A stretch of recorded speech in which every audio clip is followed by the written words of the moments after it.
everybody, it's Tyler with MCC. I'm here with Nick and his Acura RSX Type-S. It's a 2004 that he's owned from a one owner before with 50,000 miles. Stay tuned and check this car out. It's a great interview. You're gonna love it.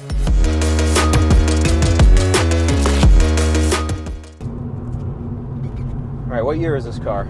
This is a 2004 Acura. Acura RSX Type-S. Type-S. Canadian spec. A Canadian spec? Yeah, it's one of the things that I was looking for specifically. Really? Yeah, so being out here, you know, the winters can get kind of cold. Yep. I don't drive this too much in the winter because I have my truck. Okay. But the couple of features for Canadian versions are heated seats, heated mirrors, and daytime running lights.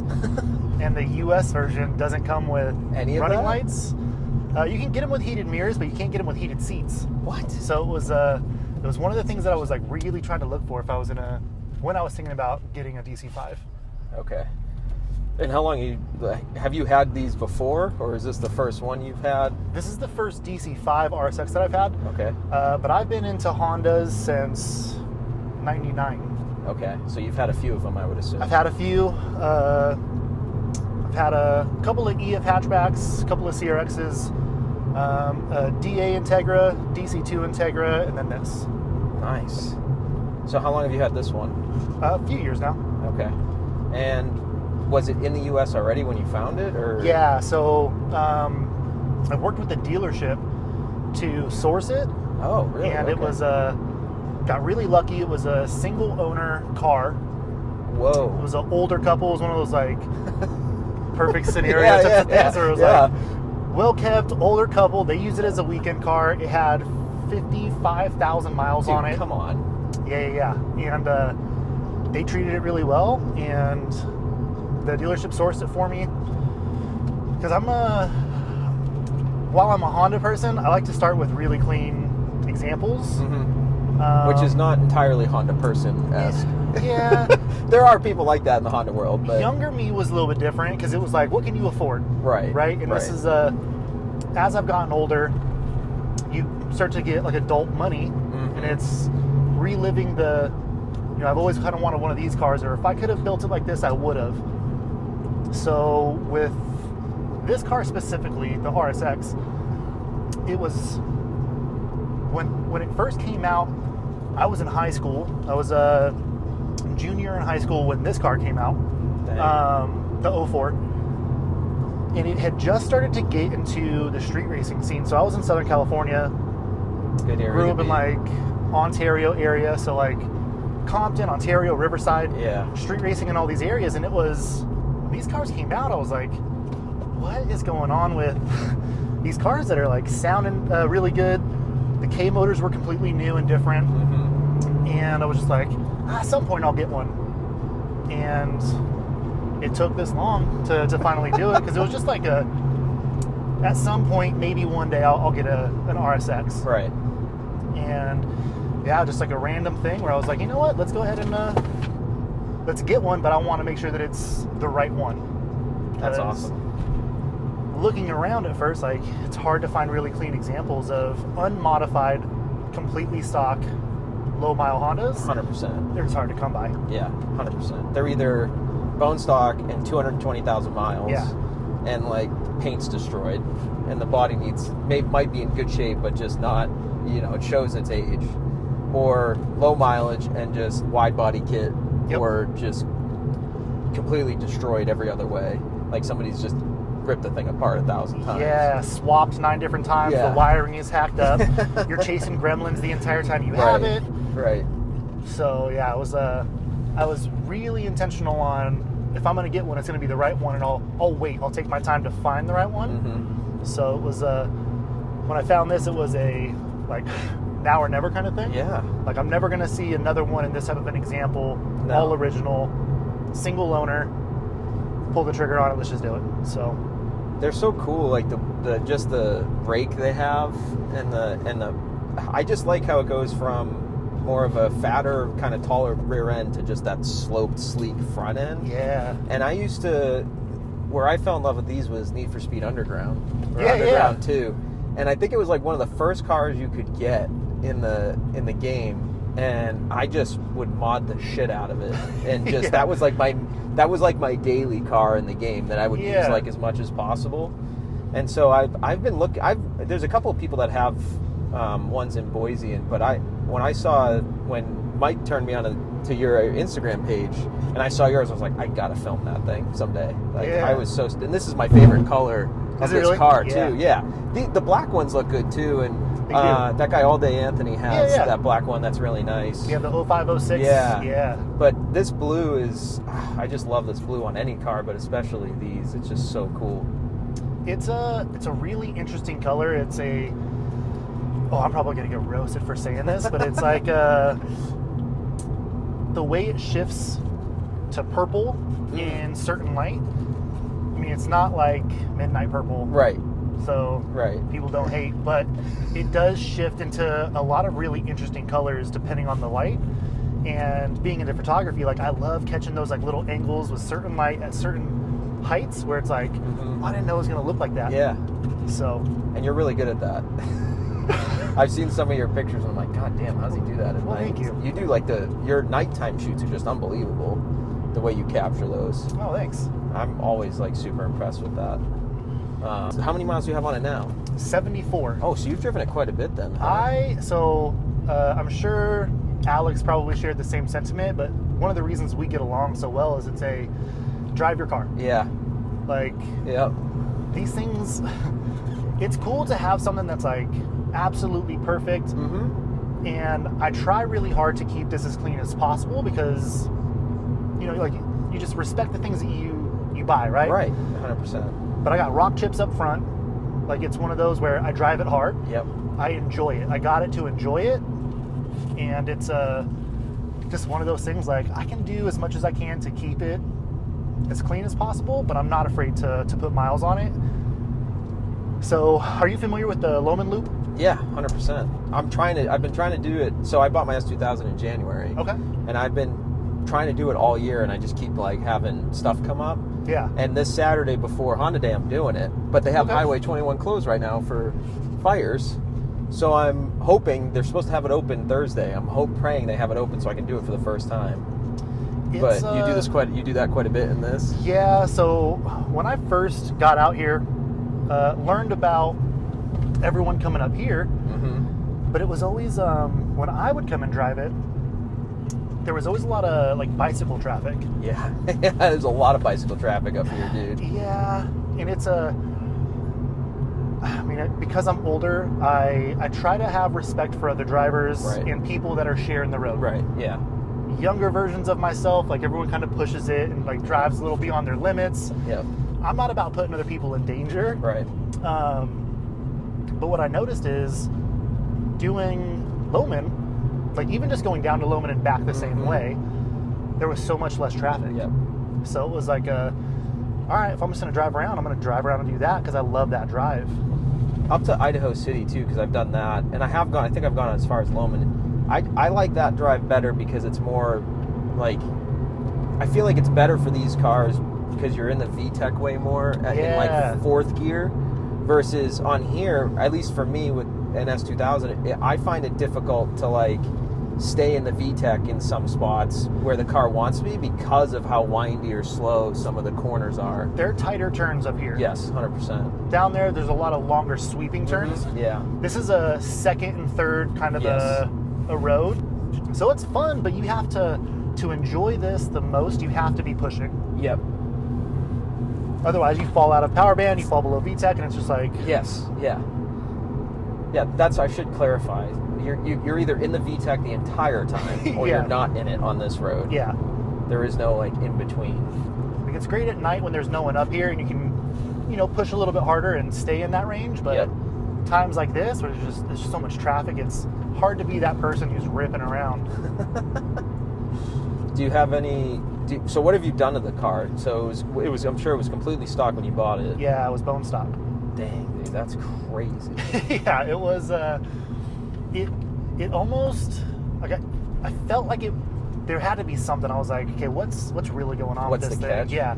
So when I got it delivered, and it pulled, I was like, yo, this is actually like exactly Perfect. what I thought it was, what the picture showed. Like, it seemed too good to be true. Yeah. And then the inside was mint, and that's so hard to find in these. Usually the seats are super torn. Like, everything is in such good shape, dude. I mean, it had stock radio, everything. So I have gotten past the stage of trying to build really crazy cars. I've done my time with, like, I've had single cam turbos, B20 VTEC and a CRX, built GSR motors, and this one I wanted something that was going to be like everyday reliable but still fun. Yep. That could just handle a little bit better. These are notorious for having geometry issues because of the change to McPherson style struts in the front. Oh, interesting. I didn't know that. Yeah, so like golden era, and I still consider this golden era, but like 90s Hondas, 80s and 90s Hondas were double wishbone in the front. So that's right. Okay. handling was fantastic. Yep. These were the first like McPherson style with a really high steering rack. So it puts the tie rods at a really weird angle. So as soon as you start to lower them, they handle like shit, and there's a ton of bump steer. Oh, interesting. So I did a lot of research on if I'm going to modify the suspension in any way, I want to make sure that I'm minimizing bump steer and actually having it be a benefit. Otherwise, just like keep it stock. Yeah. So I did a lot of work with looking into, there's a company out in Australia called Hone Development. They do a lot of really good work with classic era Hondas, and they have a DC5 Type R that they did a lot of really good work with, and then some of the base model RSXs out there, and they put in so much research and development into some of their products. They give you like almost a cheat sheet on how to have a really good handling car with minimal bump steer that you can still drive around and have fun with. Yep. And so I just kind of followed their lead. Their tie rods, which are shortened,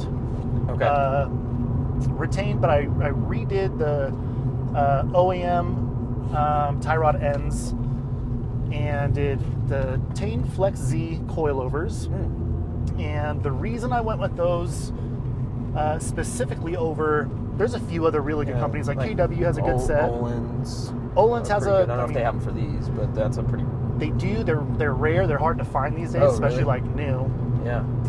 Progress makes some really good coilovers for this this chassis, but I went with the Flex Z's because I'm eventually going to get the EDFC for it, which is the electronic damping control. So it utilizes a GPS system and it adjusts the damping at all four corners on the go. What? Yeah. So you can set it how you want, or you can let it auto adjust based off of speed, angle, whoa, all kinds of these factors that like do adjustments on the fly. Yeah. It's an incredible system. That's cool. So it's a larger picture thing where I was like, if I wasn't going to go with that, I probably would have went a different route for coilover, but these ended up being really good. I've done... Looks like it's got different wheels on it. Different wheels. So they're the Koenig 17 by 9. Okay. And I have they're 245 40 17s squared. So it's a wider wheel. They look good though. Like the stance looks good too. Yeah, so it's a plus 22 wheel, which is just about the limit of what you can get in terms of offset for these. Okay. Stainless steel brake lines. Added the hog pads. Just because I'm not doing anything, I don't need a big brake kit for this. Yeah. There's a lot of misconceptions around like the TL Type-S brake kit for this. The swap is really popular, but you have to modify the knuckle in order to do it. And I didn't want to start getting into anything really crazy just for marginal improvemits on that weekend braking. Based on the fact that this is like how clean it was when you got it. Yeah, and I'm not, if we had a track here, if we had an actual road course, I would probably consider doing something a little bit more aggressive. Okay. For weekend drives on here, it's perfectly fine. I have plenty of stopping power, no brake fade. So .4 fluid, stainless lines, and a good brake pad. Basically all you need. So I left that alone with the brakes. I did upgraded rear sway bar from Progress, rear subframe brace from Progress, ASR spherical end links, and I think that's about it suspension-wise. Okay. I did all hybrid racing, D10 springs, shifter springs, bushings, just to give the shifter a better feel. These are notoriously they're sloppy, but kind of like all Hondas are kind of sloppy. Yes. Yeah. So this feels, there's way more engagement. It's not as notchy as getting the actual hybrid shifter, but it's enough to feel good. Did all that. I did the engine cold air intake just for the induction noise. Did you twist the frame off the line when you put the cold air intake on? So much torque when I go into VTEC. It's insane. You twist the frame, don't you? It's but with that, I also did the Hondata Reflash. Oh, cool. So it has the Type R Plus Reflash, and I had Nice. Brian at BK Industries set that up for me. Sweet. Because you have to go through an authorized dealer for it. Yeah, and he's one of them, right? Yeah. The only one out here. Maybe one more. Yeah, I think he's probably the only one. I think he is, yeah. And with just the intake and the Reflash, it gave it all the life that it needed it. Really? You noticed that much of a difference? Yeah, it's surprising how good that Reflash is. Cool. With just a larger intake. It gives it, they have dyno sheets, but you can never go fully off of those numbers, but it's like 15 foot-pounds of torque across the power band increase. That's a lot. Close to 20 wheel horsepower. Those are probably a little bit of a stretch. It's probably close to like 10 to the wheels, but it's enough just to VTEC engagements lower in the RPM range, so it feels better, has a little bit more torque just for daily driving. Yeah. So with those things, like, it keeps it fun, reliable, raises the rev limiter up to, you can go to 9, but with the stock valve train, I'm not. Right. What does it go to, 8? Yeah, so you can shift to 8. I typically shift to like 80, 200. Oh, okay. Sometimes 85, but even that's like, it's a strain on the valve train. And with stock cams, it's just like you're starting to lose power after like 8400. Yeah. So, but it's with just those things, like that and the alignment for this it makes it just such a fun car to drive around.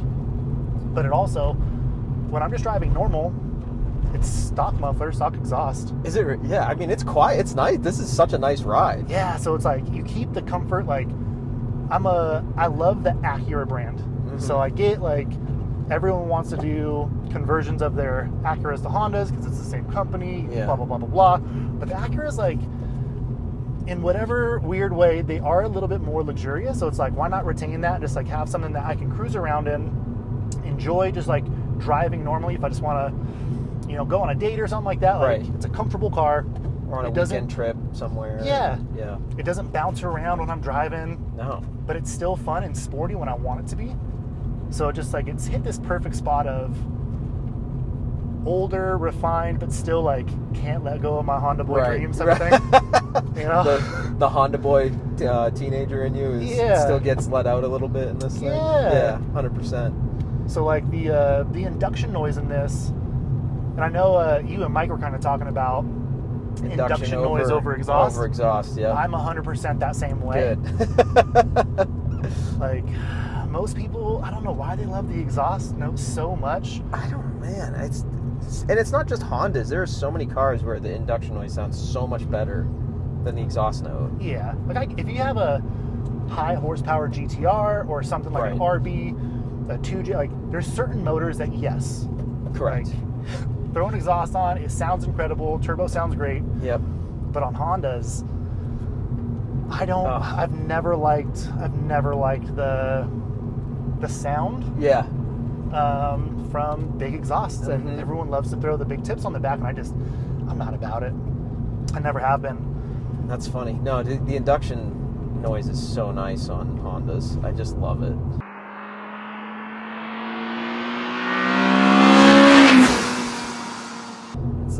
It's the best. I can't believe how simple the interior is in this. Right? Like, this is so cool how you literally have all your heat AC buttons, your hazards, and then just your head unit. And that's literally it. And the heated seat buttons. Yeah. There's nothing up here at all. Like, there's no clutter, super simple.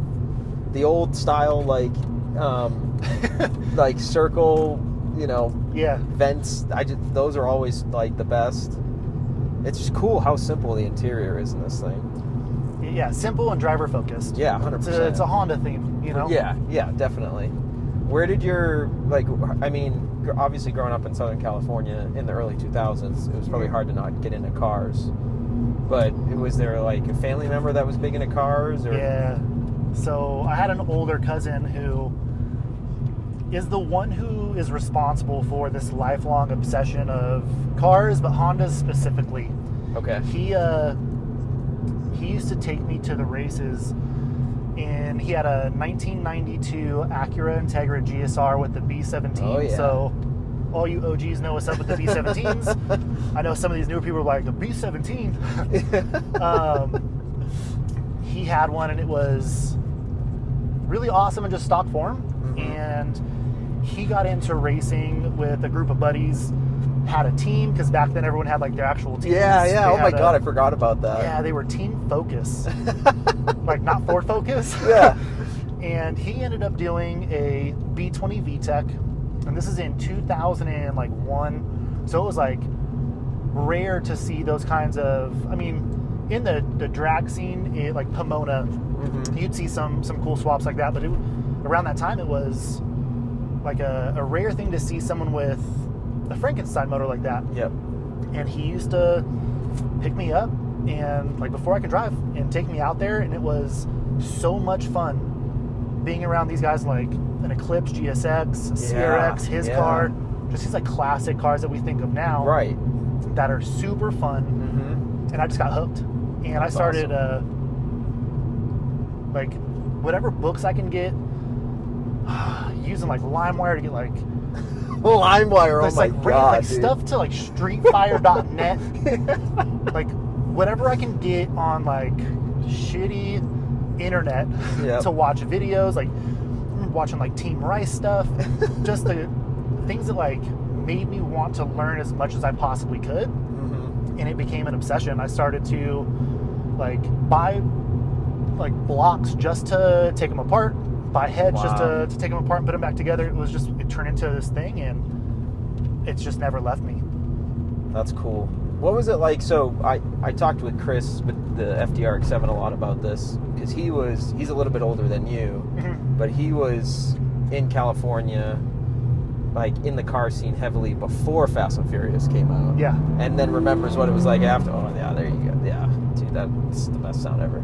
He remembers what it was like afterwards. But for you, like you said, you were a junior in 2004 when this car came out. Yeah. That's like right around the same time that first movie came out in what, 2000, 2001? Yeah, somewhere right around there. So like, what was it like as a kid, like a teenager, with those movies coming out? And what did you notice with the car scene? So it changed pretty dramatically. So I remember it being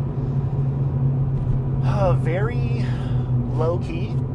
There would be certain points that people would meet up, like teams would meet up, and there would be established like so-and-so is going to race so-and-so, and we're going to go to Turbo 2. And it was like the name of what they would name a street to go race. So it was like quiet, maybe 15, 20 people. The movie came out, and it blew everything up. So I was in Ontario, California at the time. And Ontario was like, there's a lot of areas in Southern California that were like the epitome of what street racing was back then in the Honda scene. But Ontario just turned into this thing where it looked very much like the movie. Really? So it started to turn into this thing where, the risk level went through the roof, because there was so many scenarios where it'd be 50, 60, 70 cars, and people would line up just like in the movie. Like they all just like line down these abandoned roads. Oh my God. And we would race in between cars with bikes driving up and down. It was like so dangerous. Like, thinking back, it's one of the craziest things of like the ego you have when you're young. Yeah. I mean, and the freedom back then compared to now, too. Yeah. I feel like that'll never happen again. I mean, I just can't, like, unless it's an organized, like, insured event, I don't see how those things happen ever again. I mean, I guess takeovers happen, so. Yeah, I mean, the car scene's just changed in general, especially with that stuff. Yeah. Yeah, I mean, it definitely changed the scene in itself. Body kits became super popular, like Underglow became super popular, where it used to be like, if you had a car that you street raced, one of the easiest ways to tell was you were lowered and you were on Steelies. So it's just like the stock wheels with the hubcaps off. Yeah. Like, people, I don't know why people kept Steelies on the front, because they were heavy as hell. But yeah, it changed it pretty dramatically, but I mean, at the same time, it was what we were into. Yeah. Oh, that sounds so good. It's cool how much lower your VTEC kicks in. Yeah, so it kicks in right around 5,200. 5,200, okay. I was gonna say like 4,800. I was trying to look over. Yeah, dude, this is so sweet.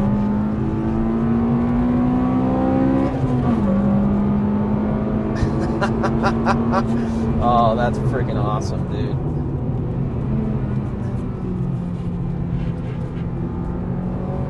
It's funny to feel how, like, comfortable the car is, and then it do be able to do that too is like kind of a conundrum in your head. You're like, shouldn't I just be commuting to work? Right? Like, shouldn't I just be having a nice easy ride? And then the thing this thing just goes, huh? It's I mean, with AC on, I mean, it's not a fast car. No, but it's still like, it's fun enough and it's engaging, right? Yeah. Like, I don't think anyone can get behind the wheel, get into VTEC, rev to 8, and not smile. Right. Even, it's like slow car fast. Yep. Slow car fast to me is so incredible because it's usable. Yep. Like, to get into 8,000 on a road like this, Yeah. it's just one of those, like, sure, we're going 70. The saying, But a slow car is more fun to drive fast than a fast car is to drive. 100%. I totally agree with 500 horsepower up here, you're not utilizing. No, It's definitely just, not. like, there have been plenty of cars that are pushing up here or going down. It's like, I shouldn't be hanging with them, Yeah. but it's Yeah, you do, I know. So even some bikes, dude, I'm like, I should be with you. And they lose you straight away. Yeah, But I'm right back on those you. turns, Corner. though. Yeah, Yeah, right? 100%.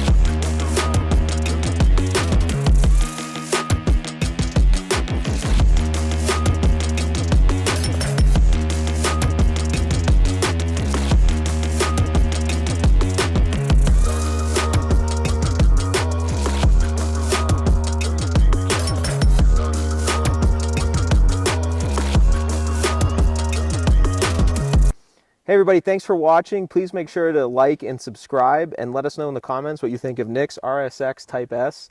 And we really hope you liked today's episode. Thanks again.